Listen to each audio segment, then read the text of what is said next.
their goods and all the materials to be up on the island so that they can make their sales and conduct their business. But once again, the Cabo Star is out of commission. But my thing, it just came off dried up. It just came off dried up. So I don't know if it's something they forget to do and they now realize that they have to do it, or something that wasn't fixed properly, or a new issue appeared. But it's really a frustrating thing, because it seems as though that the scheduling for the maintenance of the Cabo Star, it always is in some sort of peak period when it's very important to Tobago that boat be in service. And even if it's down for one day, it's a major inconvenience. Some people might be thinking, oh gosh, it's just one day, but one day is major inconvenience. Yes. When you think about all the businesses in Tobago that depend on a supply from Trinidad, yes. When you think of, it really is an inconvenience, and it's something we have to look into in terms of being able to make our own produce right here on the island of Tobago. If we can't fix the ferry, then let's fix our land. How about that? And, try to eliminate the problems as they emerge, instead of just constantly having this situation that we have no control over, really, and having to suffer the consequences thereafter. So, food for thought. Adana, I want to challenge you and Akinlabi, as you said, the inconvenience of, the Cabo Star going down, and in terms of transporting goods to Tobago. Why not I challenge you too that, let's plan something. All right.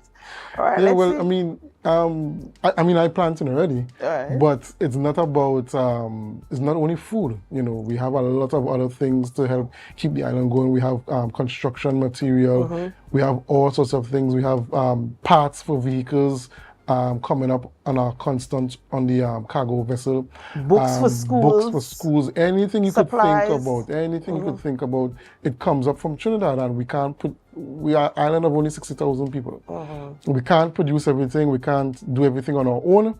We need the cargo vessel to be efficient. That's right. So let's hope for the best and see how the powers that be can mitigate the situation going forward, because it's something that we speak about year after year. It's not a new conversation. It's not something, we skipped last year. We had a wonderful season. Every single year we have this conversation. So we're hoping that some sort of redress can come to this conversation. All right, Bianna, thank you so much for being with us this morning, and we do hope that you have a wonderful, wonderful day, and we'll see you again tomorrow. Same to you. Ladies and gentlemen, it's that time of the morning where we celebrate with those who are celebrating. It's time for our birthday shout-outs. And of course, as you are aware, we here at Tobago Updates Television, we love a good celebration. And so we join in the celebration with Natoya Davidson this morning as she celebrates a birthday, a new year, a new chapter, a new season, a new phase. And we wish you the very, very best. We do pray God's blessings upon your life. And we hope that you have an amazing birthday today, an amazing birthday season as well. And we celebrate birthday with Miss Cindy Lord. Yes, happy birthday to you, Miss Cindy Lord. Today is your special, special, special day. Today is the day that you bless the earth with your presence. Happy birthday to you. And God's richest blessings in your life. We hope that you take some time off to reflect on all that has happened in your life, all the blessings that have been bestowed upon you by the Almighty One, and that you give Him time of thanks and praise for your life, and you step with Him moving forward. Yes, everything that you do, you consult with Him and you step and walk with Him moving forward. Happy birthday to you. Of course, and even though we do not have your photographs this morning, we still join in the celebration with you and remind you to put God first, because He is the sole reason why there's even anything for us to celebrate. And we continue to celebrate Steel Pan. We declaring this entire month Steel Pan Month. As we are aware, World Steel Pan Day was on Monday, 11th August, and it was celebrated across the globe. We saw videos from as far as Japan. Oh gosh, Japan. Let's talk about Japan. We saw videos in the United States of America and all over where people were celebrating Sweet Steel Pan. So stay tuned to this program this morning. We have another trivia question for you in our second segment. So you want to hear what that question is and get your fingers ready to type the answer on our Facebook live stream or our YouTube channel. And for those of you who are viewing on AMPLIA 102 or Flow 121 or 130, we welcome you this morning. Whether you're right here in Tobago, Trinidad, the Caribbean region, wherever you are, we say thank you this morning. And Akilabi, I just want I want our viewers to know how much we appreciate them, because our viewers, they really, really are awesome.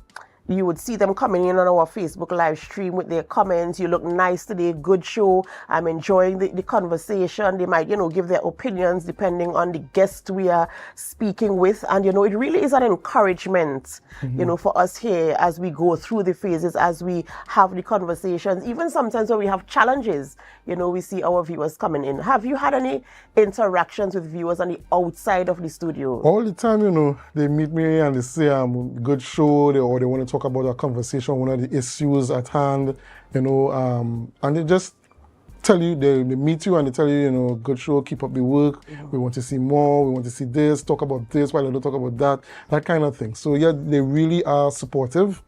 And they really want to see the station grow more and more and more. And it is really, really good encouragement for us to even challenge ourselves to do more, to deliver more, and to be more for the people. And so because of you, we continue to bring you good content here on Tobago Updates Television. And we have a lovely show lined up for you this morning. And we do hope you could stay with us as we go through the conversations. Remember, you can leave your comments on our Facebook live stream and our YouTube channel. You can be a part of the conversation. We want to hear what you have to say. We want to ask the questions that you want to ask, so be a part of what is happening here. But before we do all of that, we have to go for a short break, and as we go, we invite you to help us. Share the live, share the live, share the live.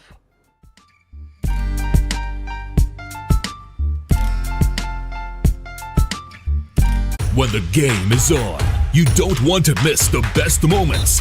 With AMPLIA TV, you can enjoy our ultimate sports package and watch your favorite games on the go. Stay connected and informed with sports news, scores, and stats with AMPLIA's fastest internet speeds. Up to 1 gigabyte fiber internet, you can stream riveting football action, cricket, NBA games, and much more. With AMPLIA, it's game on. Visit amplia.co.tt or call 800-4663. AMPLIA. Do more, live more. MI4 Security Services Company is the most advanced security service in Tobago. Ask about our cash and transit service. It's safe, risk-free, reliable, and timely. We provide safe banking delivery for all business types and sizes with highly trained staff, 24/7 monitoring, coordinated emergency response, and a well-maintained fleet of armored vehicles. Contact us at 660-7723 or visit our website at www.mi4securitytt.com to sign up today. Quartz is well known as the Caribbean's largest retailer, providing consumers for generations with the very best products to enhance their homes. This year, we bring our expertise to businesses. Quartz Business Solutions will serve small, medium, and large companies with the very best products at the most competitive prices, backed by warranties and after-sales support. Hoteliers, office managers, restaurants, and so many more. Quartz Business Solutions, a brand of the Unicomer Group. Are you in a dispute with a registered investment service provider of the TTSEC? Or maybe you're the victim of an investment scam? You can lodge a complaint or submit an anonymous tip to the Trinidad and Tobago Securities and Exchange Commission. Download our Investor Protection app or go to ttsec.org.tt to access our complaint form or submit an anonymous tip. Write a clear summary of your complaint. Submit copies of supporting documents along with the originals for verification. Provide a copy of the feedback received from the entity regarding your complaint. All investor complaints or scam reports submitted by the public are acknowledged and reviewed by the TTSEC. Investigations are pursued based on the outcome of the review. Trinidad and Tobago Securities and Exchange Commission, protecting the interests of investors and the public. You invest. We protect. Everyone benefits.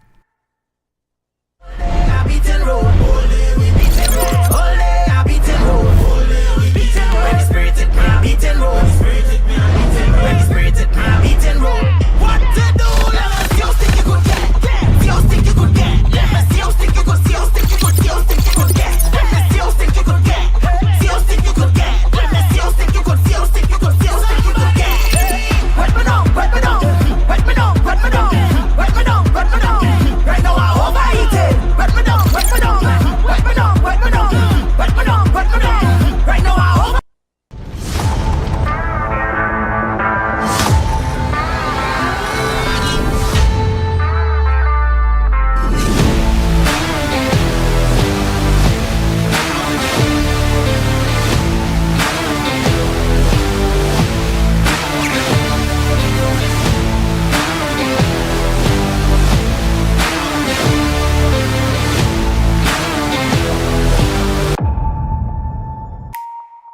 Want to get better? Where to start? What kind of exercise to do?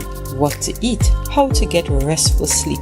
Need a doctor to search for root cause? Look no further. Come to Majuba Hill Lifestyle Center Foundation at our Wellness Center in Goodwood, or Food Hub in Darrow Springs, Scarborough, or Doctor's Office in Goodwood and Darrow Spring. Contact 49 Swift 4979 438.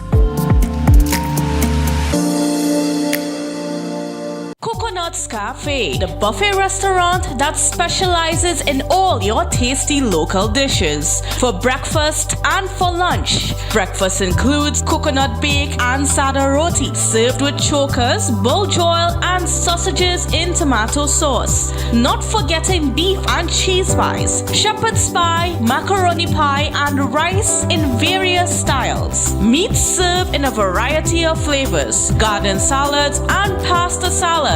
All this accompanied by fruit juices, coconut water, your choice of a great combination to appease your taste buds. So call us today to order, as we are here to accommodate your busy schedules, or if you are having a cooking day off.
Tobago Updates Television recognizes women in business. Every Thursday morning on The Morning Show, we engage with women-owned and operated businesses from right here in Tobago. We'll discover these women, their businesses, what inspired their business, their highs and their lows, and their encouragement to you. Join me, your host, Adana Kambi, this and every Thursday on The Morning Show from 7:40 a.m. as we celebrate and encourage women in business.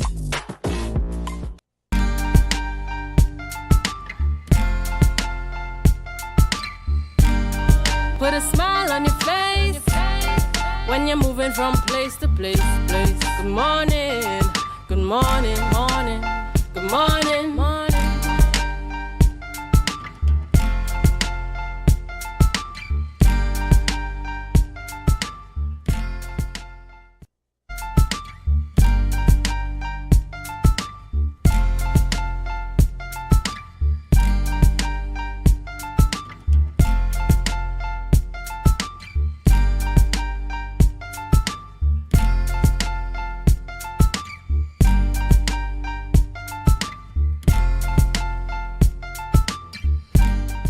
Good morning and welcome back to the Tobago Updates Morning Show. Yes, and we have on the line with us a music artist all the way from Ghana. Yes, all the way from Ghana, doing some collaborations with a Trinidadian for the Tobago Carnival season. Yes, and his name is Black Messiah. Good morning and welcome to you, Mr. Black Messiah. Good morning, family out there in Trinidad and Tobago. Yes, yes, yes. It's a pleasant morning talking to the item, you know. I'm so happy. I missed the interview yesterday. I got to interrupt and say, no, Trinidad, you can't leave me alone. I must get my share. So, it's a blessed morning out here, beautiful weather in Ghana. And through the internet, the connection, we can be able to reach out to each other. So yeah, I say yes, I'm most welcome. So, Mr. Messiah, tell us about this connection that you made with the Trinidadian that you're collaborating with for the Tobago Carnival. How did that connection come about, and how did you get an interest in doing work for the Tobago Carnival?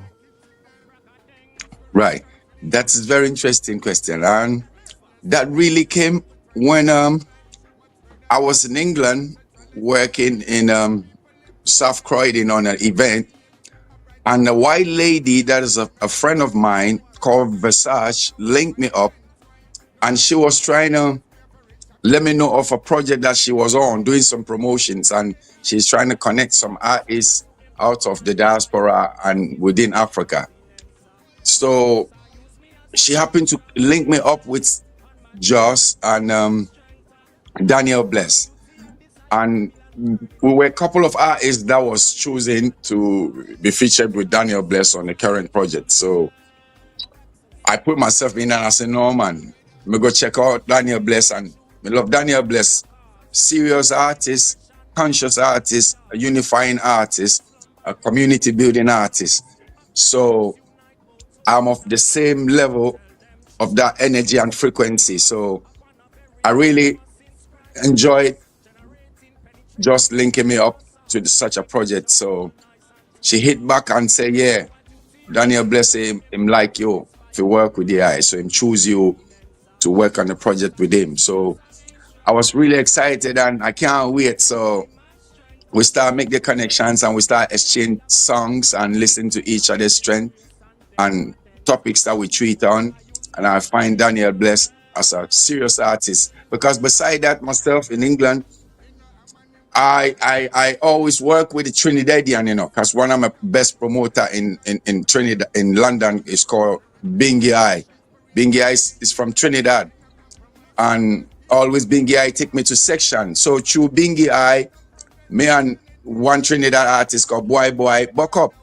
So me and Boy record, see, we do together in studio all the time in London. So that really made me know, I said, no, Trinidad, I've been targeting Trinidad for years, and yeah, but Boy happened not to be my kind of frequency of artist, but Boy, well-talented artist too, from Trinidad. So when I was called on this one and my frequency and the vibration was right for me, I say, all right, that is what I want. So me jump on it, and they send me a rhythm and we start work on it. And when I say just, I mean Nick being one serious woman, respected promoter who focus on the work always. She was able to get us on our toes to quickly put the work together. So this is the outcome of it. Is our duty. And it's a masterpiece of song that is blazing all over Africa already and doing well in Ghana here and elsewhere. We're sending it out there in England and all that. So it is a joy, my brother. I can say it's a joy of working with Joss and Daniel Bless on this project. And Mr. Messiah, you know, you sound really, really excited to be doing that collaboration. And you mentioned that you've been targeting Trinidad for a number of years for partnership. And you're talking now about the energy that you're getting from the artist. In terms of you guys working together, working on this project, how do you feel in terms of the delivery of the music? Because you're saying it's already out there, right? How do you feel in terms of the feedback that you're getting from the people? And do you think that you will continue future collaborations with Mr. Daniel Bless or another Trinidadian who has the same frequency or the same energy that you're looking for? Yeah. Well, I'm a versatile artist because, you know, personally, my dad himself was a legend who originated of Afrobeat band. So I'm into music fully. So with Daniel Bless, I tell you, like from the very first track we had, and it was on point, and my people them love it over here, and you know, all the selector them love it, and they love Daniel Bless energy. So me and Daniel Bless is like a family already, and we are working under one umbrella, and we have a lot of works in the studio already built up. And that has even built a bridge for us within our Ministry of Culture over here, that they've got that interest, and they might bring some delegates of Ghana to Trinidad very soon to come and do some exhibitions and events over there very soon. So I can say, yeah, me and Daniel Bless project is really a fortune for us both, because it has also earned Daniel Bless a gig over here to come down here and we shoot videos and him getting to play some gigs over here as well. So we can say, yeah, this project, it is our duty. It's our one strong one that has really bridged the gap, because we wanted to bridge that gap between, we call it bridging history. We over here, I'm a Maroon from Africa, Ghana, yeah, so, and I can't forget all my people was taken out there into the Caribbean, and I know we are in Trinidad, I know we are in Suriname, we are in Jamaica, we are in Belize. So I've been following the history as a literature student when I was growing up. So I already know some of my people, them out there, that it is a must that may have to go look for them, and the time just bouncing at the right time. So me just step it and took the advantage of that to build that thing. So me know say me have the spirit of recording with some other good, conscious Trinidad artists. Why I say conscious is, it is the right time for we black people to start see ourselves, or melanated people, if I have to put it right, to start see our people to use music to develop, build bridges, build our communities. It is not the time for us to use music for fun yet. Okay? When you check the white generation, the Caucasian race has been doing music for how long? And from the era of their industrial music, when it arose, they use it to build their communities. It wasn't necessarily for having fun alone. They took care of the educational aspect of it, and they were able to build it properly. So, yeah, I love the fun aspect of music, but it should be like 40%, and the 60% must be the educational aspect of it, that we can use music to do greater things, build communities. How much black artists women don't know? Because my father is a legend. I've come across all the big artists. I've come through Chris Blackwell. I've met him in London, or he's my dad's manager. Blackwell, I met all the big artists, and trust me, all these black artists, their money don't go to black economy. Their money spending on the Western economy. Okay? From the luxury that they buy, everything around them is from the West. Okay, so that don't build the ideology of Marcus Garvey and Kwame Nkrumah. So I see them differ. So I know they are just a worldly artist to me. Because the mission is to build our community, build family, and build our race. You see, and love everybody. You see, that's where the fun come in. But internally, we want to build something strong. So yeah, that's my message. So, Mr. Messiah, you said that the song is already out and it's getting heavy circulation in Ghana as well as in London. Tell us about the theme of the music. What is the song about? Tell us what the theme is about, and what streaming platforms you could find the music on. True. Yeah, the theme of this song is we try to replicate the title of the song, because we talk about it is our duty and desire to empower and inspire masses of the continent. Most I use me as an instrument on my journey, be I strength. Well, it is our duty and desire, Babylon burning at the fire, disgrace and degradance. Most I use me as that. So that is a masterpiece of a subject.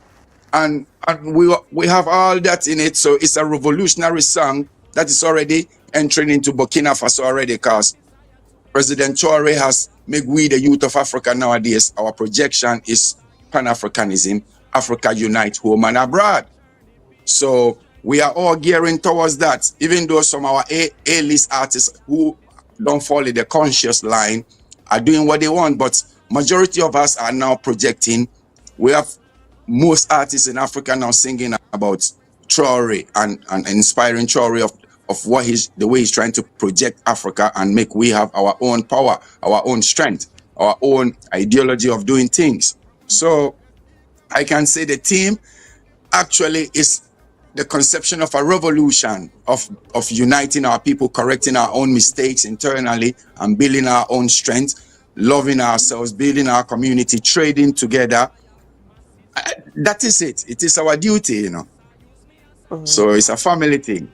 Our duty. Absolutely. And, you know, as you continue the collaborations with persons, you know, in different parts of the world, as you mentioned that you know your people in the Caribbean area, have you ever been to this part? Are you planning to come to Trinidad and Tobago? I know that this song is released for the Carnival and, of course, for other collaborations as well. Do you have any plans, any immediate plans to come to Trinidad and Tobago at least this year? True. Yes, I have been to Jamaica, right? And I spent some couple of months in Jamaica. So apart from Jamaica, it's only Bermuda that I had a chance, but I never pecked too long over there. But Trinidad are my place, cause I've never been to Trinidad yet. But Trini, I have some strong connection with Trini because of the history of some of our maroon ancestors that passed through Trini. Okay, they all the way from Trelawney into Trini, from Jamaica into Trini. So I kind of know, say, I have my blood family them down there, so like how I have in Jamaica. So I look up to Trini to come to Trini. It might be next month or the two that our government is trying to put something together for us to come to Trinidad, because the Ministry of Trade and Industry in Trinidad, the minister did come to Ghana not too long and come sign some bilateral agreement in trade and urge Ghanaians to look up to Trinidad and try and come to Trinidad and look for their families and trade and do business. So we're excited about it. That will be coming to Trinidad in no time. Yeah, I'm highly excited. And I can't wait, because I don't stop saying this, you know. Even in England, when I get interviewed and I get a shot for big up Trinidad, I say, big up all of me pretty Trinidad woman them, cause yo, you look like our mothers back home, you know. So yeah, I'm proud of all of you. I'm proud of all of you. Yeah. We are proud I'll be of you coming as maybe well. by next month. Yeah, anything can happen. Maybe by next month I'll be in Trinidad. All right, and we look forward to that very, very much. And we wish you the absolute continued success in your collaborations as you continue to make music and as you continue to spread your message through the music, that we will understand who we are as a people and the power behind our music as well. So thank you so much for joining us this morning, and we wish you the very, very best. Yes, thank you very much also. And I say love you, Trinidad and Tobago. You are the boss. Bum, bum, bum. Thank you so much. Ladies and gentlemen, we've been speaking with Mr. Black Messiah all the way from Ghana, doing collaborative music here with one of our artists in Trinidad, and you'll be hearing more about that later on in the year. As you heard, he said he will be coming to Trinidad and Tobago probably in the next coming months. So look out for the music coming there as well. All right, we have to go for a short break before we continue conversations, and as we go, we invite you to help us. Share the live, share the live, share the live. We'll be right back. Tobago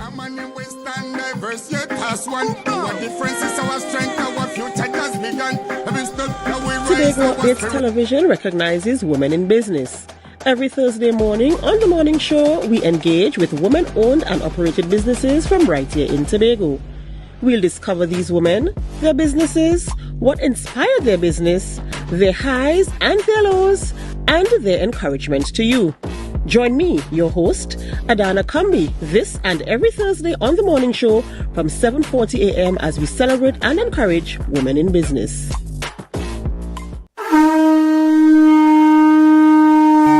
Hello, New York. Are you ready to celebrate the essence of Crusoe land and the culture of Tobago? Well, get ready for Tobago Day in New York City, hosted by the Tobago Empowerment and Alliance Mission, Sunday, August 17th, 2025, Nazareth High School Courtyard, 475 East 57th Street, Brooklyn, New York, 12 noon to 8 p.m. We bring the Tobago vibes to the Big Apple. Live music, Tobago food, cultural performances, and family fun. So bring Tanty, Granny, the uncle, invite the whole neighborhood. Just bring everybody and bring your your significant other too. Come celebrate Tobago Day in New York City, Sunday, August 17th, Nazareth High School courtyard. But hey, I forget to tell all you, it's we 10th anniversary celebration. For more information, call 929-327-7857 or check Team's Facebook and Instagram pages, Team Tobago Day.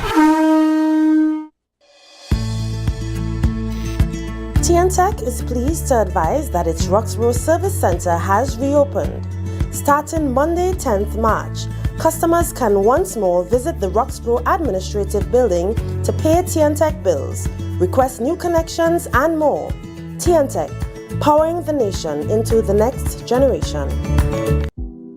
Hair goals, we've got them. At S&R Hair Fantasy, we provide a wide variety of quality hair, the latest hair accessories, adult toys, skin lightening products, female underwear, and much more under one roof. Check us out on Shelbourne Street in Plymouth or call us at 317-0808. We're open Monday through Saturday, 10 a.m. to 6 p.m. S&R Hair Fantasy for queens who know exactly what they want.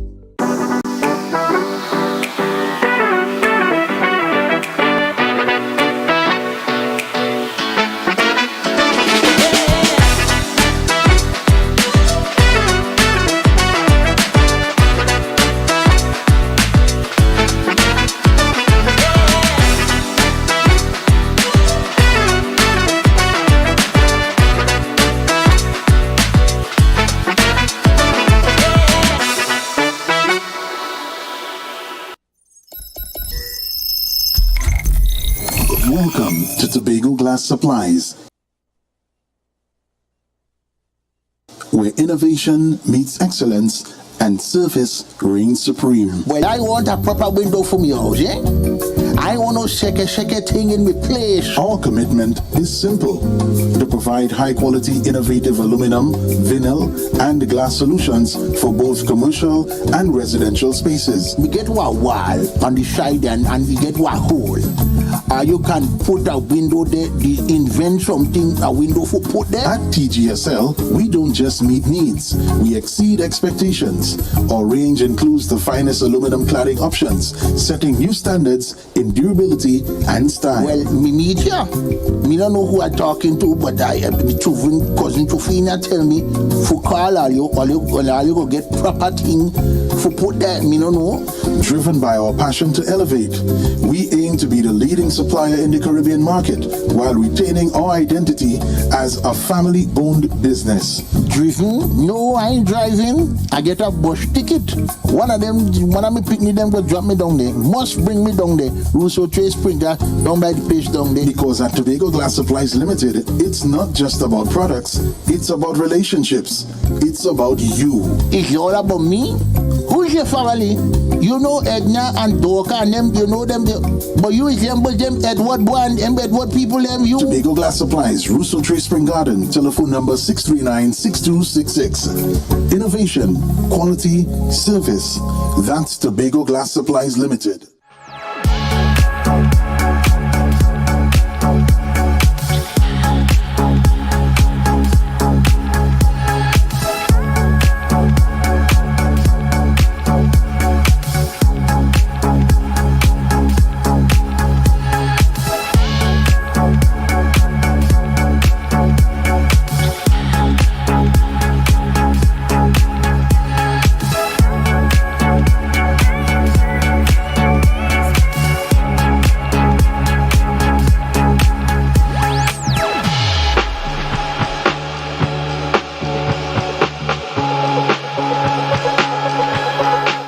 Skibidoo bang bang, yours truly Juby representing for Neon, a tribal affair by Highlighter Entertainment. We are here. Tobago, are you ready? Highlighter Entertainment's Neon, a tribal affair. Costume sales are live. Register now at highlighterentertainment.com. This is Carnival meets culture. Rhythm meets rebellion. Neon is calling. And your moment is now. Light up the night.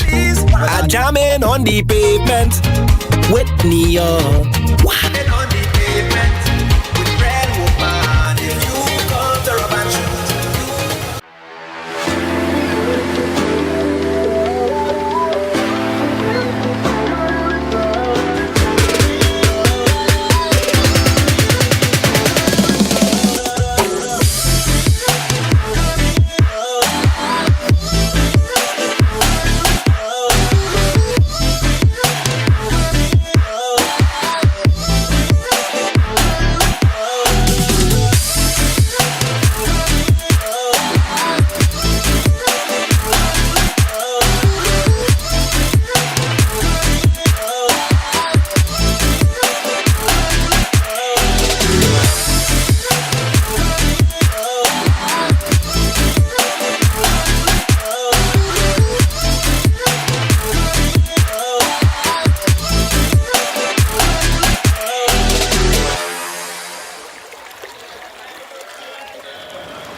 with a smile on your face.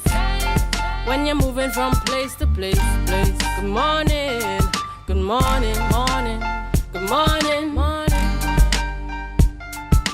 You dealing with the body of God, or you dealing with the boy? Is there?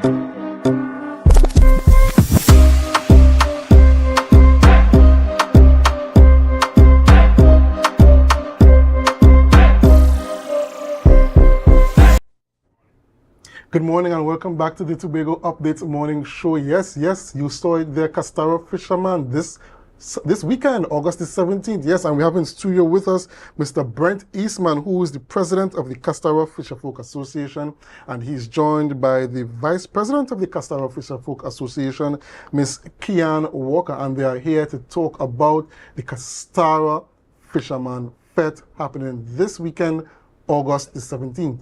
Welcome. Good morning and welcome. Good morning. Good morning. Good morning. So tell us, we see the action, we see a fancy flyer, the music, the energy. Tell us, what can persons expect from Castara Fisherman Fete this weekend? Okay. Good morning, the public. Morning to the panel. Yes. This year for Castara Fisherman Fete, we have a wide cast of events for the Fisherman Fete. Well, we're starting off with, we most of all, we must give thanks and praise. We have a church service, lead with the normal breakfast that, a lot of persons, looking out for. Mm-hmm. So we're going to have that breakfast. So we encouraging persons to, to come early to get a real taste of Castara, and during the course of the day, we have a lot of beach activities in terms of like swimming race, boat races, and other novelty events for persons to come and partake this Fisherman Fete. So that's it's all taking place on the 17th? All is taking place on the 17th. Okay, and you all have any special artists coming to perform? I know you all have a wide DJ cast. In terms of persons, entertainers coming to perform, who can the public look forward to? But this year we're not having any entertainers. Okay. Right? So it's a look forward for 2026. Right? But for this year, 2025, we more focus on, this year is more, it's like a family affair. So we're encouraging persons to come out with their families and enjoy the day. Normally, what used to happen before, we come and persons enjoy themselves, and then persons with children, they want to come, but because of the fact that there isn't anything there to entertain the children. So this year, what we did, we put Bouncy Castle in place.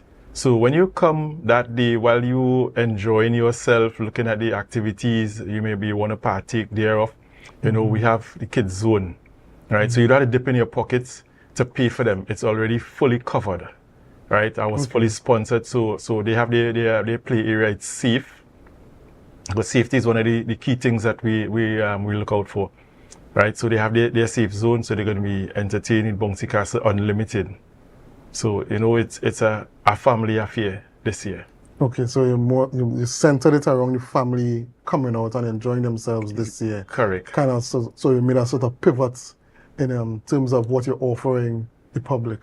And what has the interest been like from persons, not just within the community, but outside of the community, knowing that you have made this pivot? Has there been a growing in interest from members of the public? Sure. We have persons as far as, Trinidad, calling and asking, what it is that you're offering this year for the Castara Fisherman Fete. And we said, it's a family affair, so we come out with the family and enjoy yourself. Mm-hmm. It's a safe, as usual. Castara has always been safe, right? So it's just a continuation of just being safe and enjoying yourself. And in continuing to that, persons come from far, not just Trinidad. At present, there is, I believe I can say, there is no space in the guest houses. Right. We are filled. Persons come as far as England, to come to even to enjoy this event. Okay. Yeah, so it's not just Castara, not just Tobago, Trinidad, but by extension the world. Correct. And you also that there are a list of activities. I know you mentioned the boat regatta. Yeah. Apart from the boat regatta, what else can persons do for adults? Because we know the children have the fun segment, the bouncy castles and whatnot. But for the adults, apart from the boat regatta, what else is there on display? Right. So from 1 p.m. we start off with the triathlon. Now this is our first. We have never had a triathlon. Okay. So we have a triathlon and the flyers up on Facebook, social media, where you can scan the barcode and register. So you have your persons that want to swim, bike, and run, right? That's first. Then we have the boat racing. We have the swimming races. We also have beach flag race. That's a very interesting one. Persons look forward to that, and tug of war. That's for the strong, not for me. I can't take that. So yeah, we have the tug of war as well. So yeah, and we have fishing races. The fishing race, first catch for the day, and the swimming race is both the adults and children. Okay, and you spoke about registration. Is it that there's a cost to enter any of these competitions? Yes, for the triathlon, it's $150 to register, small fee, and note that the first prize you will be blown away. So we really encourage persons to come out and take part. The boat racing, yes, there's a fee, of course. That will be determined. That hasn't been settled yet, but that will be determined. The triathlon, you can pay via before the day or on the day. The $150 cost attached. Okay. And you stated that this year is Family Day. Next year you all might look into entertainment in the future. Yes. But moving beyond even next year, what is the vision the Fisher Folk Association has for the Castara Fisherman Fete? What we're looking at is continuously keep developing Castara, right? As we all know, Castara is a premier village in Tobago. It's a place where persons would come and enjoy themselves, continue enjoying themselves. You leave your bag unattended, you go and you have a good time, nobody interfere with your stuff. So you know, we want to maintain that, and as we go forward, we want it to continue to grow. So with that, it would allow the village to grow, and by extension, Tobago. So that's our focus. You know, things may happen in between, but you know, that's our focus in developing. It's not just for the fisherman, as you rightfully said, right? It's everybody plays a important part with the development. And I know we know that the Castara Fisherman Fete has been well established. It's been going on for a number of years. I'm not sure how many years it's been going on for. I would safely say Fisherman Fete in Castara has been going on for more than 75 years. 75 years? More than 75 I was thinking about 30 years, but I was way off. And so you've been on for more than 75 years. That's a long, long time. That's even before independence. Before independence. And a lot of persons come to the events. For persons who might be concerned about the traffic situation, the traffic management, I don't know if you could speak towards that. Right.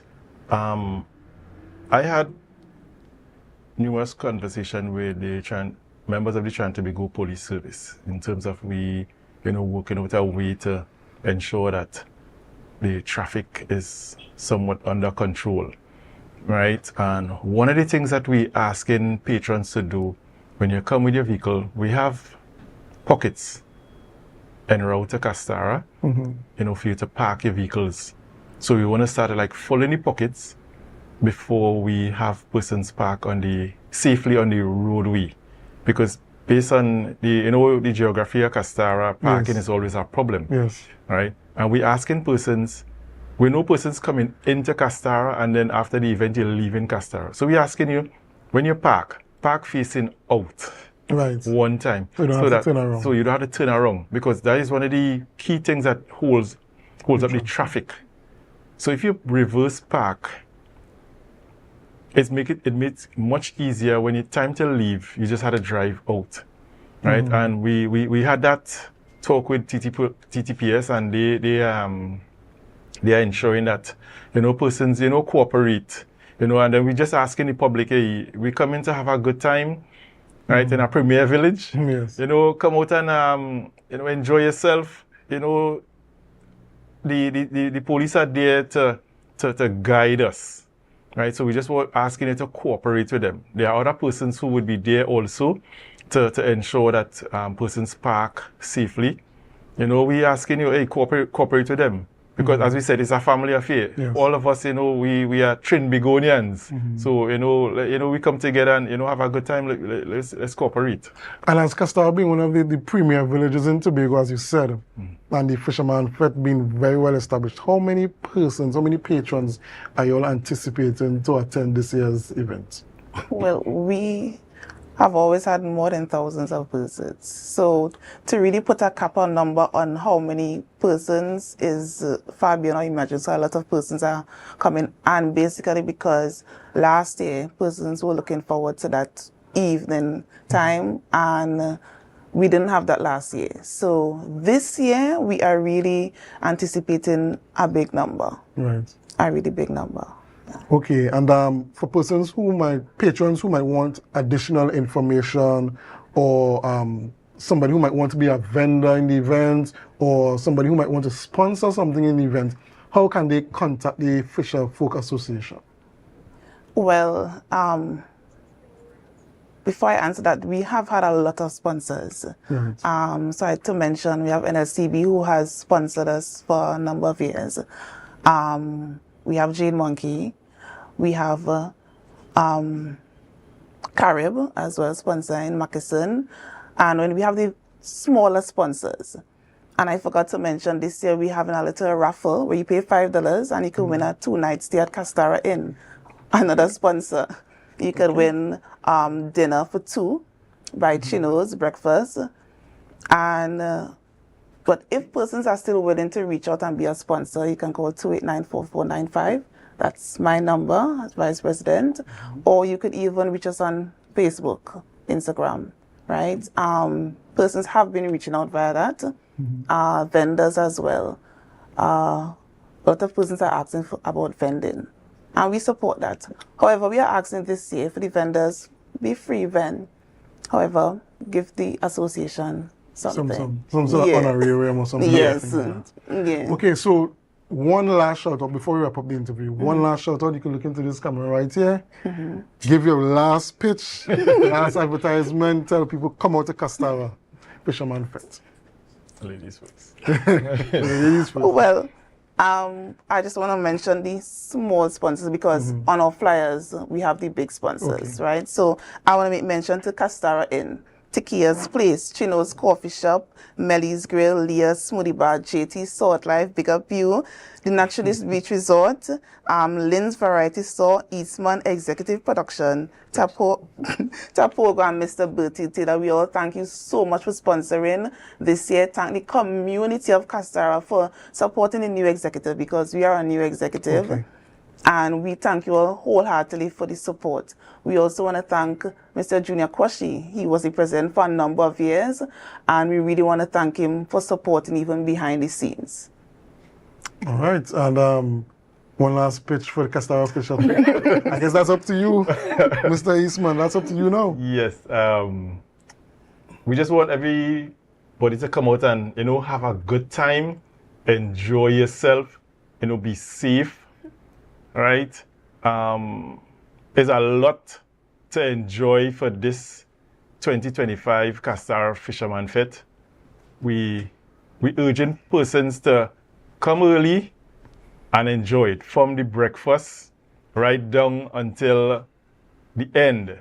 It's going to be fun-filled, whole day, whole night, lots of activities, and at the end of the day, we want patrons to come, have a good time, safe, and return to their various homes safely. Most important. Thank you. All right, you heard it from Ms. Kian Walker, Vice President of the Castara Fisher Folk Association, and Mr. Brent Eastman, who is the President of the Castara Fisher Folk Association. Important thing. One more thing? Important. Okay, go ahead. Right. We would recognize that at present the ATM isn't functioning at Castara. Oh. You know, there's so a key walk thing. with your cash. Walk with your cash. Walk with your cash, walk ladies and Walk with your gentlemen. cash, ladies and gentlemen. You know, as I say, Castara is a safe place, so nobody's going to interfere with you. So walk with your cash and, you know, have a good time. Yes, everybody walk with your $1,000 and make sure to spend all your money in Castara. Leave with $0 and 0 cents. So, ladies and gentlemen, thank you very much. Thank you very much for coming in, ladies and gentlemen. We have to go to a quick break, but when we come back, we have the Woman in Business segment. So do us a favor. Share the live, share the live, share the live. We will be right back after these messages.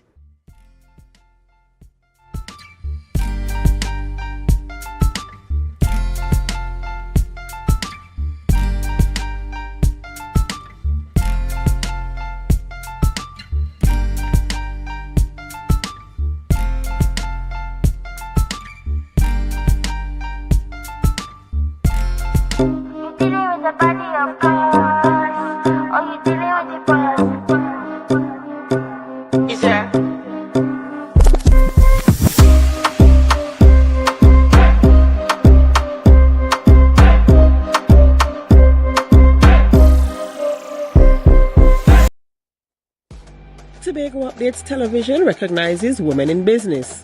Every Thursday morning on The Morning Show, we engage with women-owned and operated businesses from right here in Tobago. We'll discover these women, their businesses, what inspired their business, their highs and their lows, and their encouragement to you.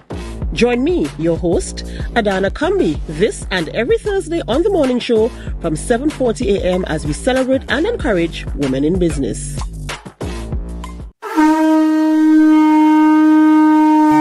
Hello, New York. Are you ready to celebrate the essence of Crusoe land and the culture of Tobago? Well, get ready for Tobago Day in New York City, hosted by the Tobago Empowerment and Alliance Mission, Sunday, August 17th, 2025, Nazareth High School Courtyard, 475 East 57th Street, Brooklyn, New York, 12 noon to 8 p.m. We bring the Tobago vibes to the Big Apple. Live music, Tobago food, cultural performances, and family fun. So bring Tanty, Granny, the uncle, invite the whole neighborhood. Just bring everybody and bring your significant other too. Come celebrate Tobago Day in New York City, Sunday, August 17th, Nazareth High School Courtyard. But I forget to tell all you, it's we 10th anniversary celebration. For more information, call 929-327-7857 or check Team's Facebook and Instagram pages, Team Tobago Day. TNTech is pleased to advise that its Roxborough Service Center has reopened. Starting Monday, 10th March, customers can once more visit the Roxborough Administrative Building to pay TNTech bills, request new connections, and more. TNTech, powering the nation into the next generation.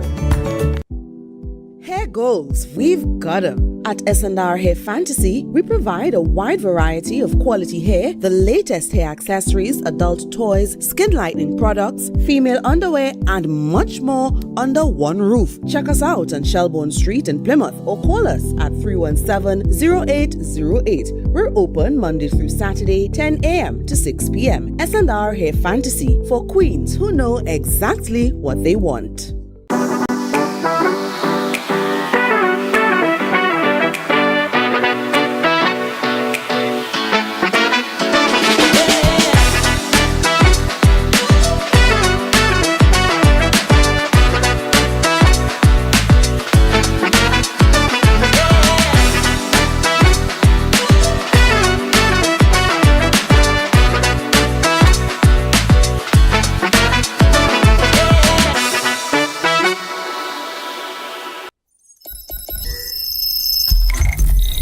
Welcome to Tobago Glass Supplies,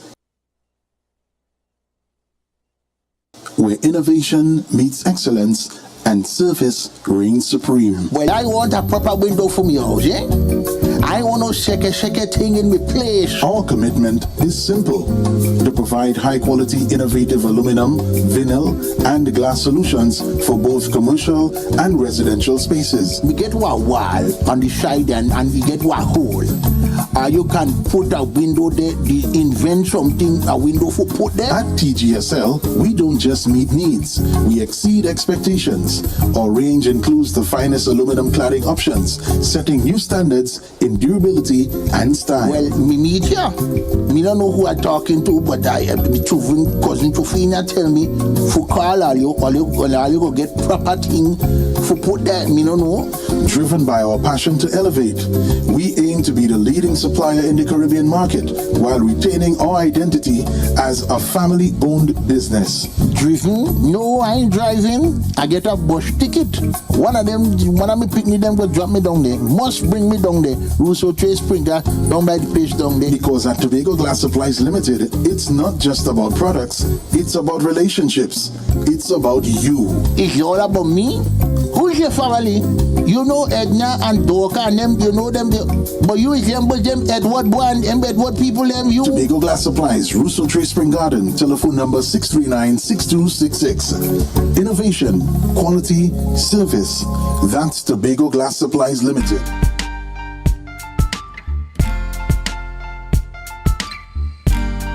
Put a smile on your face when you're moving from place to place. Good morning, good morning, morning, good morning, morning.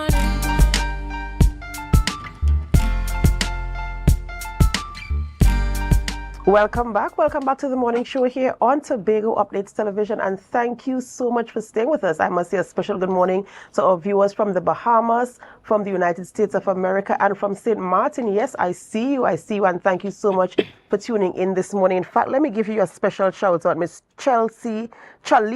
Oh my goodness, I hope I'm pronouncing this correctly. Charlize Macau from St. Martin, and we have Charlie M. Lewis from the United States, and Juliet Seymour from the Bahamas. Thank you so much for joining us this morning. We're so happy that you're here with us going through the conversations. But before we get into this conversation this morning, remember we're celebrating World Steel Pan Day all week, all month here on Tobago Updates Television. So I have another trivia question for you this morning. And the question is, who am I and what steel band do I represent? And this is the clue. I served as chair of Tobago Regional Executive Committee with Pan Trinbago and was elected unopposed to this position in November 2015, serving a 3-year term. I also made history in 1994 by becoming the first woman ever elected as captain of a steel band in Tobago. So who am I and what steel band do I represent? So at the end of this segment, I'm hoping to see answers on our Facebook and our YouTube live streams. All right, so it's about that time of the morning where we head into our next conversation this morning. And as you are aware, this is the Woman in Business segment. Yes, this is the Woman in Business segment. And in studio with me, I have Miss Lisa Joseph, and she is going to talk about her business, Artist Life, The Balm. And we're going to have that conversation this morning. Good morning and welcome. Good morning. And I'm so happy to be here. Of course. And we're happy to have you this morning and to go through the conversation of being a woman in business. We know society has it that for a woman to thrive in business, it is really difficult to penetrate any market that you're in. And that might be so. So we want to talk a little bit about your experience as a businesswoman here on the island of Tobago. Okay, for me, well, first let me say good morning to all my supporters online, my AGM family, as well as all those who are looking around the world, and a special good morning to Trinidad and Tobago. So my name is Lisa Joseph, and I am in the health and wellness business. As a woman in health and wellness business, it's a new experience. It's I would say an adventurous experience for me. Most of the persons I meet from day to day are persons who are succumb to other illnesses, illnesses that I'm not even aware of before I got into this business. Now, the challenge that I face as a woman is not really because I'm a woman I'm faced with this challenge per se, but because of the nature of the business, we don't find persons, especially young persons, who think that they have youth on their side, or most persons, they are not into taking charge of their health.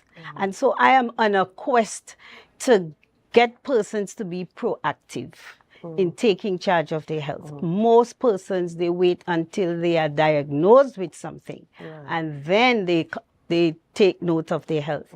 But I am on the quest, and this is where the challenge is to get people to be proactive. Take care of yourself before you succumb to something. Right. And what kind of strategies have you used? What types of what was your strategy in terms of talking to women? I'm sure it's not just women, women and men, just your clients in general. How do you get them to see taking charge of your health before something happens is important? How do you get them to focus on the fact that, listen, you have to manage what you have right now before it gets to a place where it is unmanageable, or you have to get a whole team of people to come in. It might cost you more in the long run.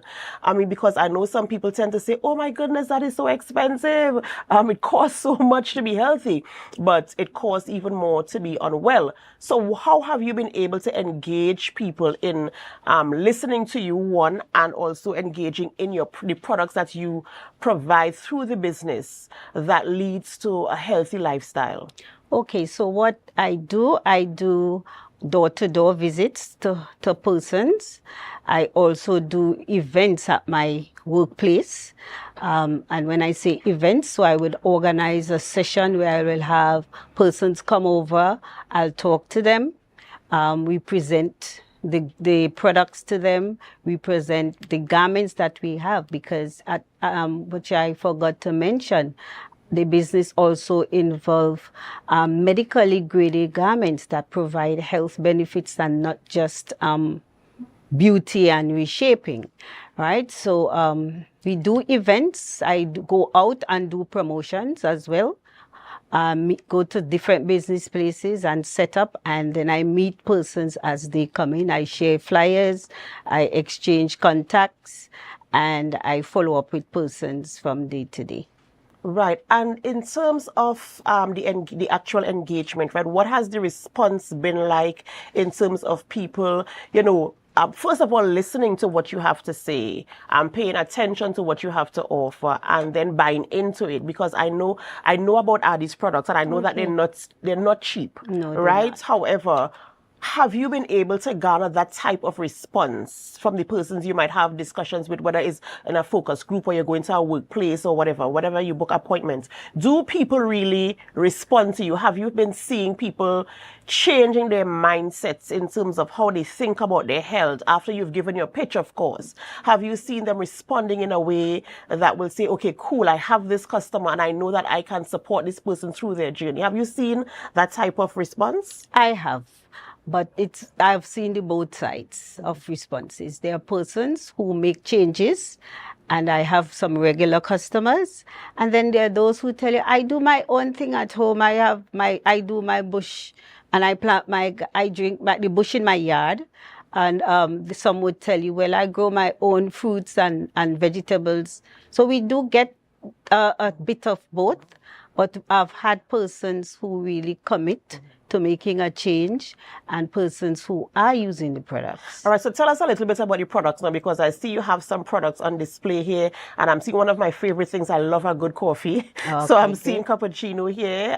So tell us about the products a little bit and the benefits that come from them. Okay, great. So with me today, I have my Lviv Essentials. If you notice, the red, green, and the yellow. These are our essential products. The red is our flagship product. The red is our flagship product, and this is comprised of 5 superfruits that really have powerful antioxidants. So what this drink does, it alkalines the body, and you know that when the body is alkalined, diseases don't stand a chance really to survive in an alkaline body, right? And it also boosts your immunity and your energy level. It has over 25 benefits, right? And it's pleasant in tasting. All ages can drink it.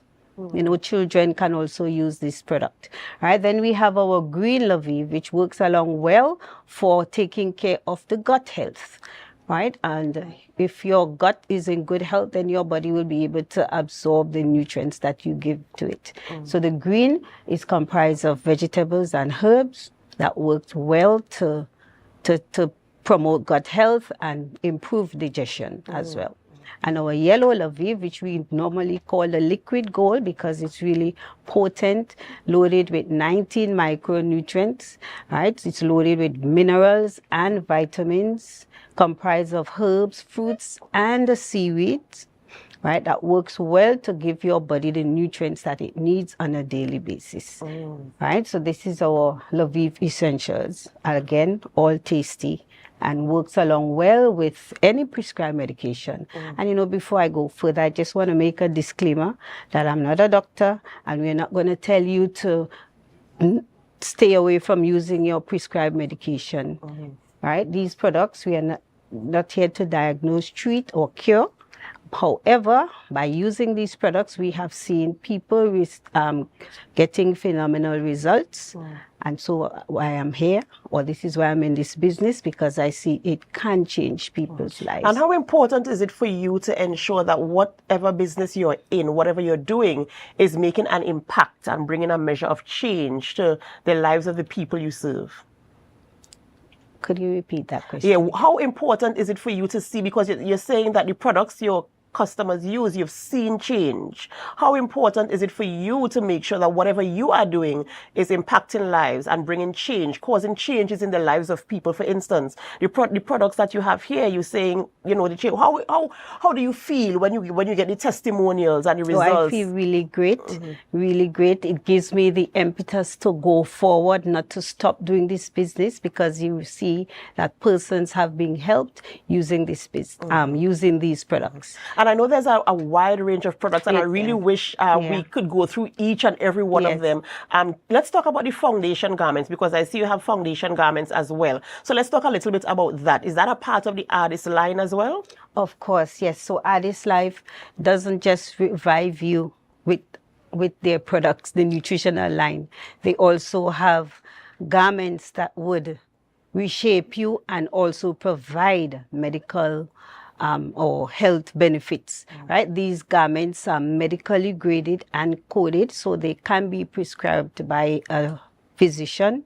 We work along with chiropractors, oncologists, gynecologists, and regular doctors, because we have seen that these garments have really relieved a lot of persons from back issues, because these garments were designed by an orthopedic surgeon, right? So they are not just the regular garments you will see online. You know, many times when I go out, people tell us, oh, I have one of that. And I have to ask, I said, is it the Addis brand? Because if it doesn't have that Addis brand, you haven't gotten a garment as yet. Wow. Right? So these garments really work well to reshape you, reposition the organs. They support lymphatic drainage. They support proper oxygen to flow to the blood. And they allow you to burn fat. So we have it as a fun among ourselves that these garments are for lazy people who don't want to exercise or diet, because you can actually lose weight using these garments without diet, surgery, or pill. I would love to understand the science behind that by just wearing a garment and losing weight, you know. Right. So what it does, let me just explain that part of it for you. So what the material that was used to make these garments is a power net material. It allows your what we call thermogenesis, meaning that it allows your body to increase in temperature so that you can your metabolism increases so that you burn the fat. And when I say increase in temperature, it's not going to make you have hot flashes, not that kind of. Okay. Right? So I'm wearing mine right now, and I wait up to like 6 or 8 hours a day. And I feel comfortable because it corrects your posture. It allows you to sit upright, stand upright. You know, you don't bend to take something up. You will have to stoop to take it up. So it corrects your posture. It lends support to your back, aligns the spine, takes the pressure off your vertebrae. And, you know, we have for men as well, that the vest for men is called the abdomen. And that works really well to support the vertebrae. It takes the pressure off the prostate, and at the same time, it trims that midsection so you get a nice flat tummy. And, you know, I am hearing the excitement in terms of, and your confidence rather, in terms of the products.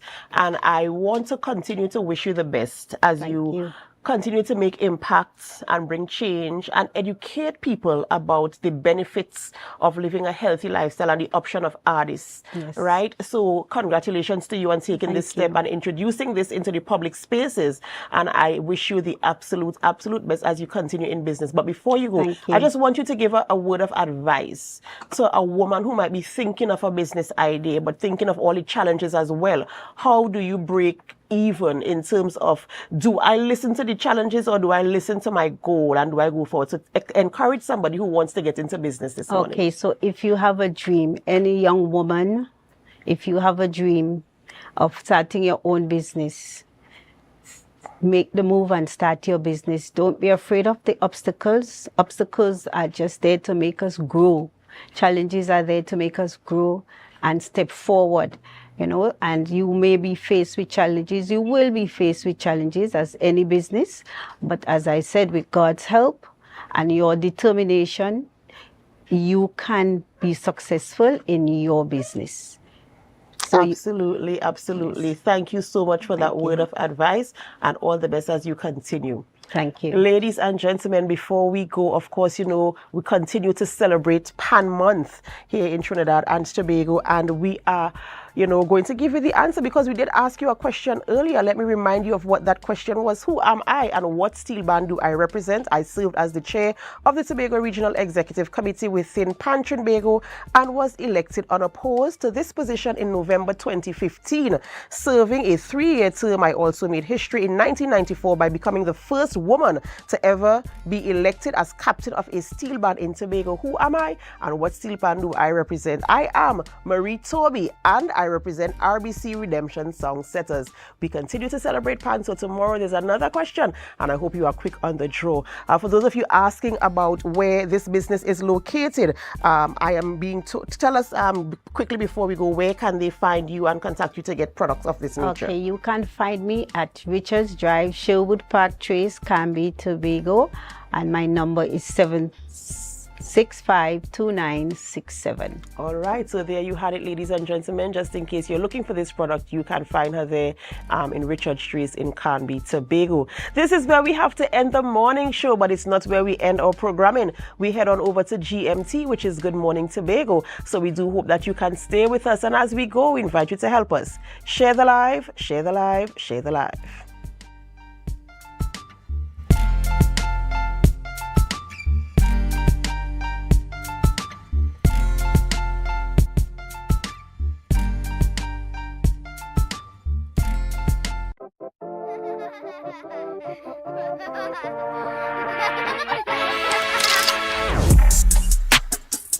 Thank you, my dear. Should I put this on my ear? Once you see my face, you already know what time it is. It's that time where we bring you the latest coming out of the Tobago House of Assembly. Spend the next few minutes with me as I bring you up to speed. This is 116.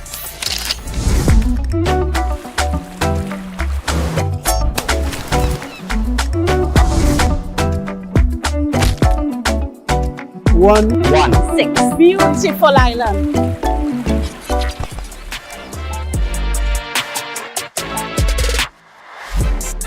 For the first first time ever, the Dodds Diving World Championships will be held in Tobago, in the village of Charlottesville. The event promises to be exciting, starting at 10 a.m. with an after party at 6 p.m. It's an event you don't want to miss. And guys, we'll bring you more of the action in our next episode of 116.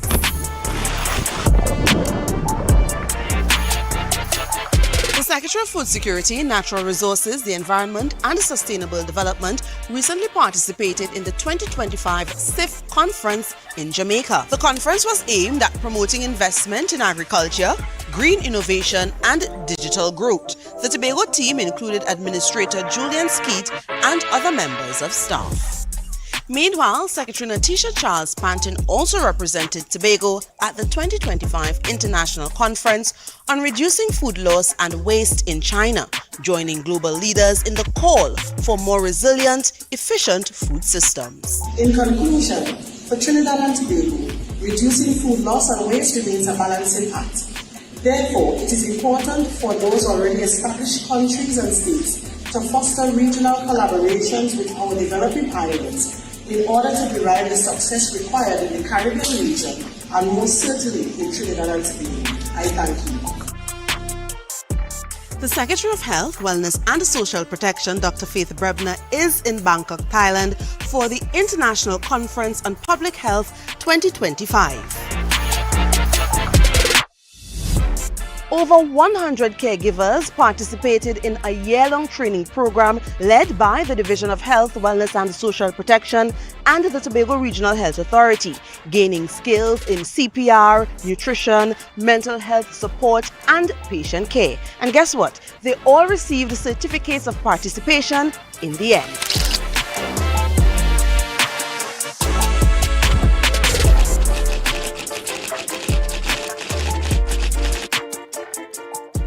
I love Tobago because of the naturalness and the calm and the tranquility.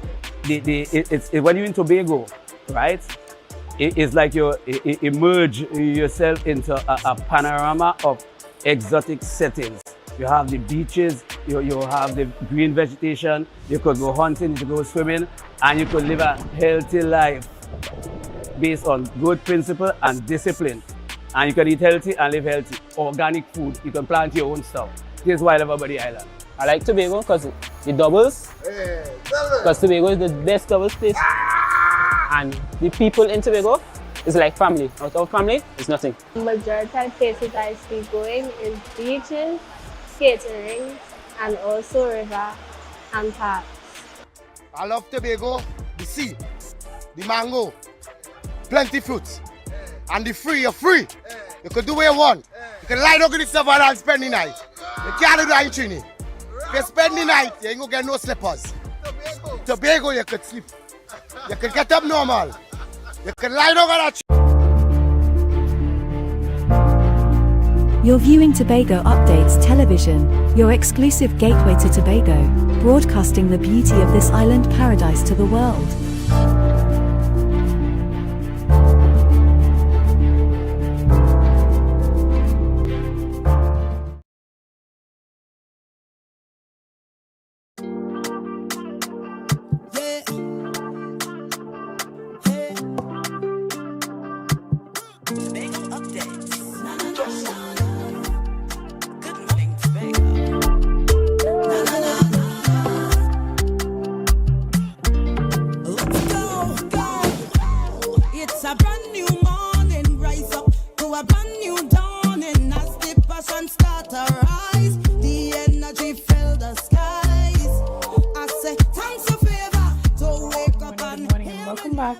Tobago right here on Tobago Updates. I am your host, Chanel Felix, and you know, whenever you see me sitting here, it's because we're about to have those conversations that you want to have while I ask those questions that you want asked. This morning we jump straight ahead to our discussions, and it's my pleasure this morning to have Assemblyman Kelvon Morris, who is also the minority leader of the People's National Movement. Good morning and welcome. Good morning, Chanel. Good morning to all of Tobago, Trinidad and Tobago. Excellent. Now, there are a number of things that are happening, and you recently had a press conference where you raised a number of those issues, whether it's stemmed from, outstanding payments to contractors or the healthcare system, whatever that might be, in terms of where we are as an island and where we are going, and the role of this administration in leading us there, or the lack thereof. This morning, we want to start by talking about some of those outstanding payments. We know that when this administration came into power, that was one of the big topics, paying off contractors that were on the system even before they got into power. And then there are contractors who have recently engaged the THA who have not yet been compensated, whether it be, from Carnival or you name it. So tell us a bit about that and why you felt it important to raise that particular matter at this time. So, Chanel, this matter is one that, is near and dear to me because it is really about, the livelihood of Tobagonians, and it is bigger than the politics. We're talking about especially our small and micro business people. These are your caterers. These are the people who, depend on, they can't go a long time without being paid. And therefore, when you have these people coming up to you telling you, I would have supplied catering services since 6 months ago and I'm still waiting for payment. You have people who supply printing services and they are waiting over a year from festivals to be paid for the carnival of last year, and a carnival is coming back around. You're talking about, when you talk to persons in the public service, basic items like printing paper, toilet paper. People have to bring their own toilet paper from home. At this point in time, it's that bad. In my office, I can tell you personally, when we had the budget, luckily I am familiar with the technology, but I couldn't even print my speech because there's no ink even to this day. That was in June, and we are now in August, and that situation has not been rectified, and therefore it begs the question, after $10 billion would have been allocated and spent, why are we having these issues where basic payments are not being made to Tobagonians who need it the most? Right, and even when you hear the conversation that surrounds the fact that no politician actually pays any outstanding, they don't actually go into the system and, file the paperwork and push a check, And there's the question surrounding the public officers and their role in the delays of these payments. And, sometimes we talk about the issue of releases being available on time. Where do we draw the line between this being an administrative error or downfall as opposed to it being the responsibility of the public servants and the politicians? Well, I recall the Chief Secretary one time posting on his social media and advising the public that when they encounter challenges like this, do not blame the public servants. And he even encouraged them to blame the liared politicians. And therefore, if that held true then of course, I believe it should be held true now.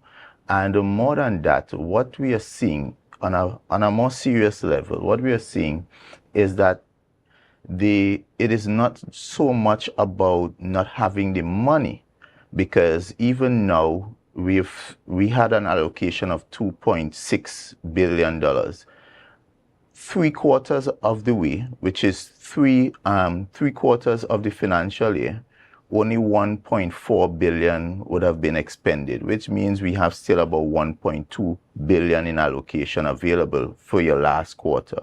Therefore, it means it's not a lack of funding, but it is a management issue as to how you manage and prioritize your allocation. For example, in the Assembly Legislature, I'm being told that monies were taken out of the Assembly legislative vote that would have otherwise been utilized for such recurrent payments like getting those amenities that I described, your ink, etc., etc. So it is about how this administration is currently prioritizing the available allocation and how that is being used. Because I can share with Tobago, you know, this administration would have, and sometimes gives the impression like they're being disproportionately disadvantaged when it comes to previous administration. But the fact remains that this administration year on year has received an increase on the allocation. And just to remind you, in 2021-2022 fiscal, they got $2.357 billion. That was increased in the 2023 fiscal to $2.52 billion. In 2024, that was increased to $2.585 billion.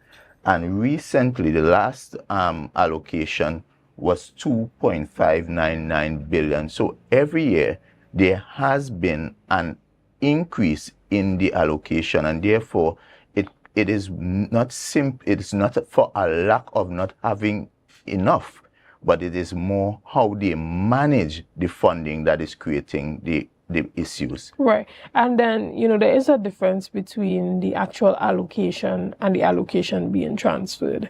And in conversation with the Secretary for Finance, she would have highlighted that, you know, on a number of occasions, you have late transfers being sent, and this would have impacted the THA because there's often not the overspend. So fees just to be that clear, are incurred at the so bank. previously, the previous PNM administrations, they were receiving that funding month to month, and of course had to deal with those challenges. This administration would have negotiated and was facilitated by the then Minister of Finance, providing them with 2 months allocation in advance, and they are getting their third just in time. So they have even more favorable allocation. The Secretary is on record as saying that this has allowed them to reduce their overdraft interest that they're paying. So clearly they are actually having it even more favorable. Yet we are seeing more and more instances where persons are taking longer to receive payments. There are people waiting, and we're talking, these are bread and butter issues. We're talking about you who would have worked, and I don't mean you personally, but you're a THA worker, you would have worked your 3-year contract, because now most people work 3 years. And after going through that period, successfully completing that period, most persons now are waiting years to get their gratuity, and that is unfair. And when you go to the accounts, it is not accounts people that don't want to pay. They are telling you there's no money in the vote, and it therefore means it is how this administration is managing the funding, why there is no money in the vote. It is not the public servant who is making those decisions as to where the money goes.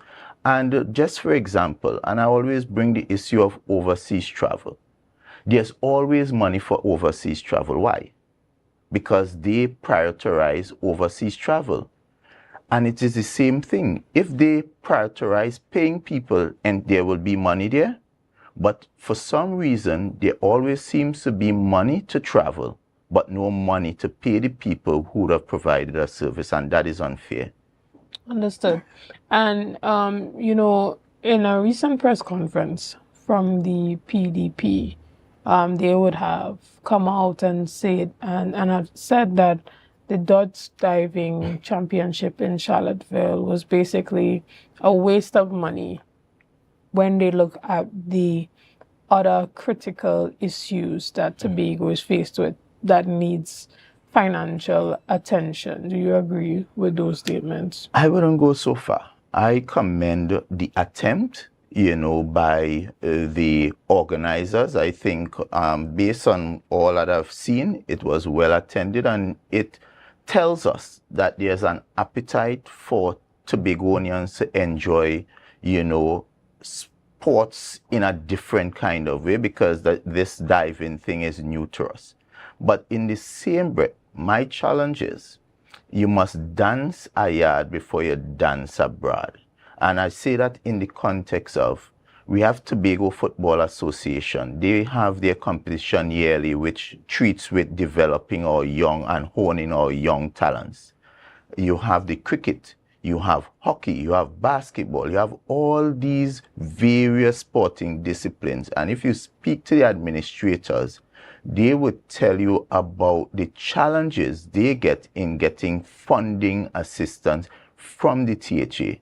And therefore I'm saying, if we have money for duds diving, then we should also prioritize the development of sports right here on the island, because you hear it. Parents complain about children. They have to be worrying if their child will be able to attend a meet in Trinidad because the division of sport or the schooling education program may not have the funding to send the children, and they have to go down the morning of when they should have gone down the night and properly prepared, etc.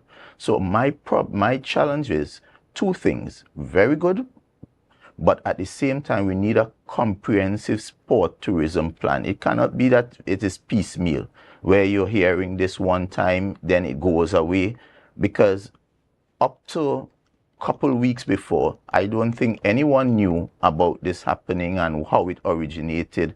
And this is another challenge I have with the THA, the lack of transparency, where things happen. Up to now, we do not know. Nobody came to us and told us what is the budget, what the THA is paying for, how the funding is being allocated. They treat us like if we are fools, and we are not. You are intelligent. All of Tobago are intelligent. We are intelligent people, and we can accept and have the discussions. Be transparent with us. There's a trip happening right now where I don't know the number because no one told us how many people we funded. Imagine our money, Tobago people money, is being utilized for persons to go to the New York for Tobago Day. We don't know when they leave, how long they leave, how much money has been expended. Nothing. And this is disrespectful. And I think we as Tobagonians, and we need to put away the politics for a little bit and just ask ourselves, are these things acceptable? Understood.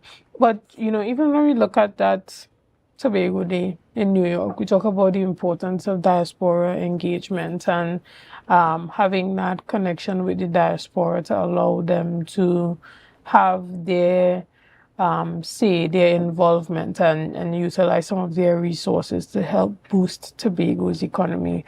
Do you not feel like events like Tobago Day celebration help to engage with the diaspora? Chanel, that Tobago Day always existed. Tobagonians on their own, groups as well, would have always traveled and participated as part of, that diaspora connection. And if the THA feels compelled that they too should be heavily involved in it, no problem. But what I'm saying is the lack of accountability, because at the end of the day, this is public funds being expended.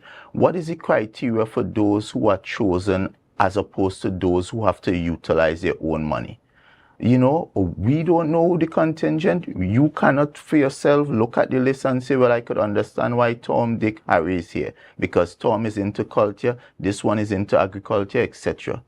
There's no list, there's no groupings, no criteria as to who is making the list. And this is public funds. And ultimately, when it's all said and done, there's absolutely no reporting. Nobody comes back to us and says, well, we would have had these engagements and these are the outcomes. We need to move governance to a different level where Tobagonians feel a part of. It cannot be that I am emperor and ruler and you all are the commoners, where you all simply do as I say. And we have to change the way we govern, we have to change the way we represent, and we have to change the way we treat Tobago people. Understood. We're going to take a quick break right here and we'll be back with much more of this conversation right after this. So see you soon. It's a brand new morning, rise up to a brand new dawning as the passion starter. I beat and roll, all day we beat and roll, all day I beat and roll, all day we beat and roll. When spirited, I beat and roll, spirited, I beat and roll. When spirited, I beat and roll. What to do? Let me see how stick you could get, see how stick you could get. Let me see how stick you could, see how stick you could, see how stick you could get. Let me see how stick you could get, see how stick you could get. Let me see how stick you could, see how stick you could, see how stick you could get. Wet me down, wet me down, wet me down, wet me down, wet me down, wet me down. Right now I'm overeating. Wet me down, wet me down, wet me down, wet me down, wet me down, wet me down. Right now I'm over. Hello, New York. Are you ready to celebrate the essence of Crusoe land and the culture of Tobago? Well, get ready for Tobago Day in New York City, hosted by the Tobago Empowerment and Alliance Mission, Sunday, August 17th, 2025, Nazareth High School Courtyard, 475 East 57th Street, Brooklyn, New York, 12 noon to 8 p.m. We bring the Tobago vibes to the Big Apple. Live music, Tobago food, cultural performances, and family fun. So bring Tanty, Granny, the uncle, invite the whole neighborhood. Just bring everybody and bring your significant other too. Come celebrate Tobago Day in New York City, Sunday, August 17th, Nazareth High School Courtyard. But hey, I forget to tell all you, it's we 10th anniversary celebration. For more information, call 929-327-7857 or check Team's Facebook and Instagram pages, Team Tobago Day.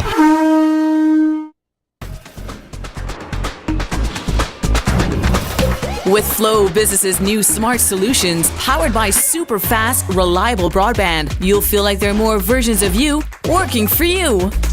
From website design, development, and digital marketing to promote your business, 24/7 business class support to cloud solutions, security, and more. Multiply your growth today.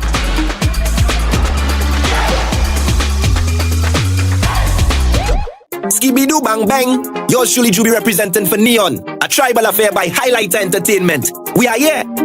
Tobago, are you ready? Highlighter Entertainments, Neon, a tribal affair. Costume sales are live. Register now at highlighterentertainment.com. This is Carnival meets culture. Rhythm meets rebellion. Neon is calling. And your moment is now. Light up the night. I jamming on the pavement with Neon. Walking on the pavement with Red Woman. If you come to rub and shoot.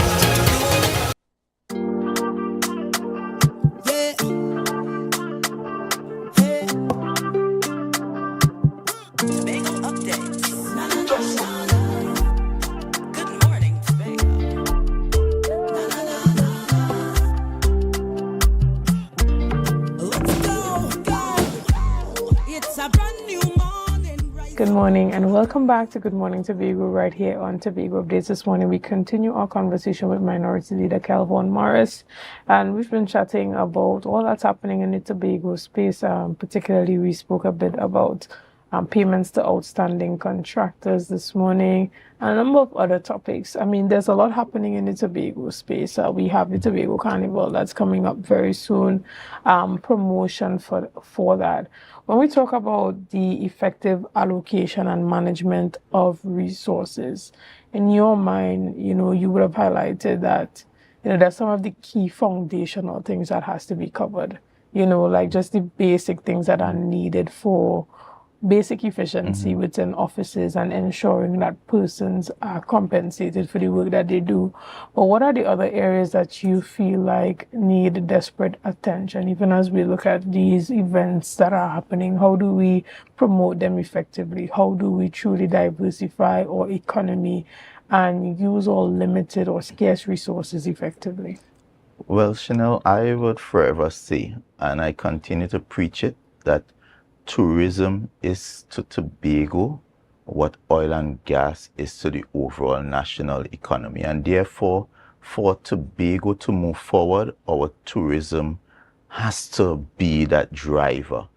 And, just yesterday I read a news article in the Newsday where they president of the Tobago Hotel and Tourism Association, Mr. McLean, is on record as saying that our international tourism arrivals, that figure has decreased by 70%. And, you know, I felt a bit disheartened because I know of the work that was put in between the period 2017 up to 2021. 2019, as a matter of fact, would have been one of the highest international arrivals we would have had in a long time, and which showed that we were on an upward trajectory. Of course, we had COVID, and then even the recovery plan that was put in. Therefore, what I'm seeing right now is quite disappointing, and therefore I think we need to do a reset when it comes to tourism. We need to re-engage with our key stakeholders. We need to also treat with our marketing in a serious way. We also have to be honest with ourselves and recognize that our properties are not up to the standard where we can compete with the rest of the islands. So we need to have some serious investments coming in when it comes to upgrade, and then we need the access. Thankfully, we would have, the government at the time, the PNM government, even in very trying times, would have made the necessary investment in giving us a first-class international airport, which is a gateway, and that will help our case in really attracting airlines to come to this destination. But I believe as a priority, we should be treating with our tourism product, because tourism can carry the rest of the economy. If we have a buoyant tourism sector, it means that your agricultural sector as well will naturally, because if you're doing that farm to table kind of approach, then all your farmers would recognize they have already marketing their hoteliers, and that would boost agriculture. That would create jobs. That would take off some of the pressure from the THA to provide jobs. It would also encourage our young people and other people to invest in tourism-related activities, so you'll see more sites and attractions coming in play and so forth. So I really think the tourism is that boat that can lift all the others. Right, so you are saying that a major bulk of the spend should be going towards marketing, tourism marketing. And certainly, because as I said, if we accept that tourism is that thing that can carry the economy, then it requires us to also make the necessary kind of investment. And I've always said Tobago also should be run as if it is a business. So you get $2.5 or $2.6 billion. And what do we do currently? We simply just spend it. But where are the investment prospectus that would get us to build on that $2.6 billion and create more, use that $2.6 billion as the injection to create more wealth within the economy? As of now, what would have happened during the last 4 years while we are feeling the pinch is, rather than grow the $2.6 billion, we have shrunk that $2.6 billion by encouraging expenditure outside of Tobago. Case in point, those roads, over $100 million would have been expended on that road that is still incomplete. Of course, we are seeing them rushing to finish it. That was given to, and I said given deliberately, to a Trinidad contractor. Then you have the road up at Lamy, $25 million, Trinidad contractor. Then you have the abandoned road in Pigeon Point, $54 million. That was given to a Trinidad contractor. And then, of course, the road, Dutch Fort, that was completed, $19 million, the same contractor who got the $100 million. And all of that would have seeped out of Tobago. And therefore, that is why our contractors, our Tobago's business people are feeling the pinch, because that means your hardware would have been excluded, because they usually would supply materials to those contractors. It means those people who have heavy equipment would have been excluded because they would usually rent equipment, etc. So it's a whole economy that would have felt the pinch under this current administration. Right. Let's talk a little bit about that airport open. So we saw the ceremonial opening happening earlier this year when Prime Minister Dr. Keith Rowley was the Prime Minister then, and we're in a situation now where we're not sure when the airport will actually be opened. What are your thoughts on that, and specifically when it comes to generating economic opportunities surrounding that airport for Tobagonians, not just in the airport but in the surrounding areas? I think that airport is is a game changer for Tobago.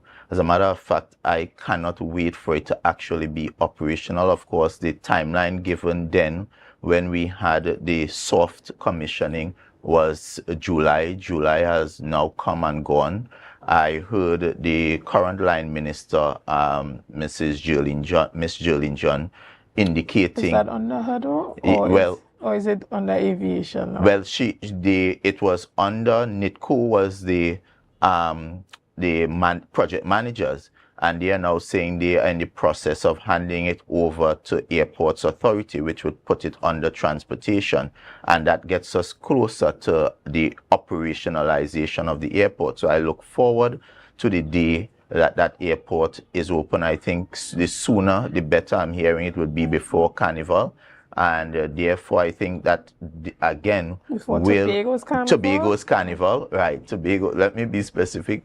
I understand it would be before Tobago's Carnival, so therefore I look forward to that opening because, as I said, that provides a plethora of opportunities, numerous opportunities for our small business people. You have persons into rental, both apartments, vehicles, etc.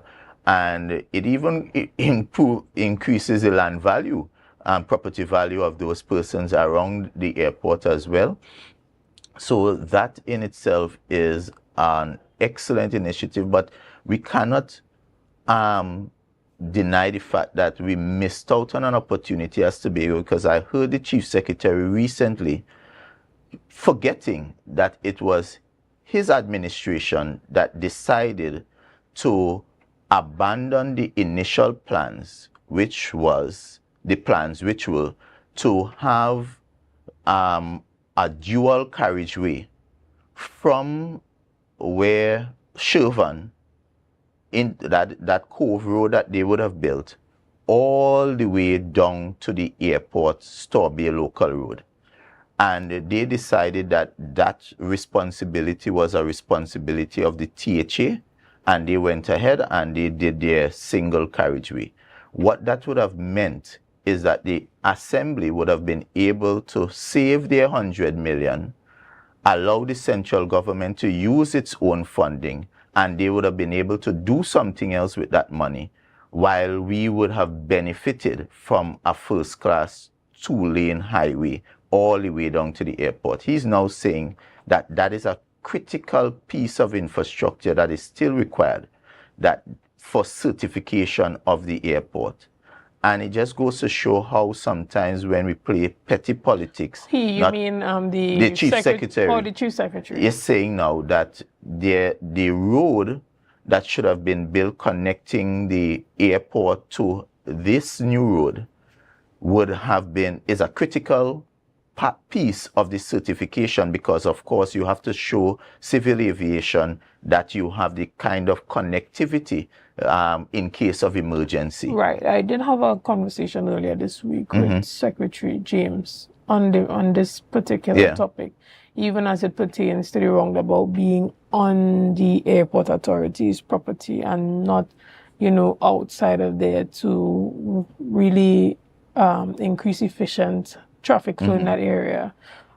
So he spoke about also the fact that during the planning of the airport, there were no Tobagonians being a part of the actual planning to ensure that even when it comes to that traffic in that area, that there was input from the THA, so that there was that type of collaboration that would ensure that smooth flow of traffic in the area for the airport purposes? So my information is up to 2021 December 6th, there was a standing committee on that airport, of which the THA had a representation, and that is why I can speak so confidently about the plan to build a 2-lane highway, which would have been funded by the central government and project managed by NITCO. However, when this administration came into office, it is publicly recorded that they embarked on the construction of a single-lane highway all the way connecting you up to Apex. The design that was approved at the time was a dual carriageway that would have gone at the back of Apex all the way down to the airport. Seeing that that has not happened, it means that we are left with the existing roadway, which is that narrow connector all the way down that we currently use, that you pass the airport every day. And therefore, all I'm saying, had we had the collaboration that was required, it would have saved Tobagonians, one, the unnecessary expenditure that was expended to build that road, and two, we would not have had the certification challenges that this chief secretary now so described. And therefore, I've always said to my colleagues, there's a difference between fighting and fighting up. And there's a time to fight, and there's a time to sit down and have discussions. And it is a pity that we are at this place now where we have to now find a way to ensure the road, this additional road is built, so that roundabout is built, so that we can have the certification, so that airport can be in full international use. Understood. But even as we round up the discussion this morning, is there anything that you want to say to Tobagonians? Well, the point is, as we prepare, because we are preparing, we are as a matter of fact, we are in an election season. As a matter of fact, I see the dates as being either January 19th or January 26th of 2026, based on the timelines available. And therefore, you would have seen 4 years of this administration. I recall when the chief secretary was campaigning, he did indicated he wanted an opportunity to fix the things that Tobagonians at the time felt frustrated about. And he also put a caveat there. He had said, give us this chance to fix it. But if we are not able to fix it, then you would have an opportunity to change us out. And therefore, in the coming weeks and months, Tobagonians, you would have to make the assessment whether the things you have been frustrated about have been fixed. And if you feel comfortable in that way that it has been fixed to your desire, then you would make your decision. But if you, as a Tobagonian, believe that the very things that were complained about back then remains unfixed, unsolved, then you too will have an opportunity to make a decision. Understood. I want to thank you so much for your time this morning, bringing those perspectives and being the voice of those unpaid contractors this morning. And unpaid gratuity people as well. And unpaid gratuity. Unfortunately, we come to the end of our discussion this morning. I want to thank the minority leader, but we also want to thank you for sticking with us this morning. Thank you for your likes, your shares, and your comments, and all that you have done and continue to do to make Tobago Updates the #1 broadcaster here on the island of Tobago. Again, I am your host, Chanel Felix, and have a great day and an even better weekend. Passion start to rise, the energy fill the skies. I say thanks a favor to wake up and hear my neighbor. 60,000 people strong.